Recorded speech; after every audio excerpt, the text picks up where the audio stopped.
What if a pair of shoes could damn your soul? This is the story of the red shoes. Once upon a time, there was a little girl named Karen, poor, quiet, and lonely. Her mother was dead, and she wandered the village in worn shoes and hand-me-down clothes, her feet blistered, her eyes downcast. One day, as her mother was being buried in a pauper's grave, a kindly old shoemaker gave Karen a pair of rough red shoes stitched from scraps of cloth. They were simple, but to Karen they were beautiful, like rubies for her feet. A rich old lady saw the girl at the funeral and took pity on her. She adopted Karen, moved her into her large, cold house, and dressed her in silks and fine linens, but the red shoes were taken away and burned.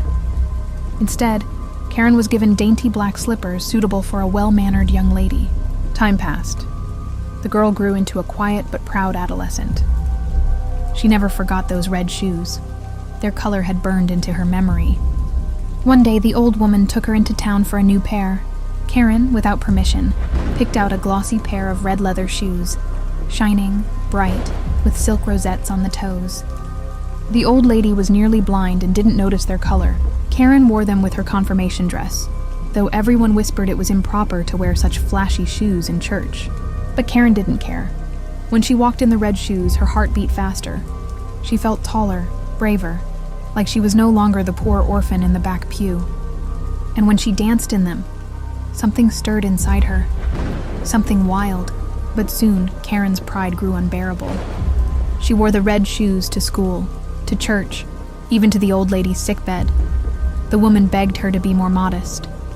But Karen only spun and twirled, lost in the delight of her reflection. Then one day the old woman died. Karen should have been in mourning, but instead, she wore the red shoes to her funeral. As she walked beside the coffin, a strange old soldier appeared at the church gate. He had a long beard and a mechanical leg. He tapped his finger on her shoes and said with a sly smile, "Oh, what pretty dancing shoes." From that moment on, the shoes had a will of their own. Karen tried to walk, but the shoes danced. She tried to stop, but they spun her forward. She danced out of the church, down the street, across the fields. Her feet bled. Her heart raced. But the shoes would not stop.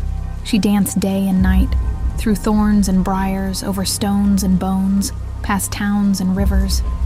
She begged for mercy, but the shoes did not listen. Finally, after days of agony, Karen reached the house of the village executioner. She banged on his door, weeping.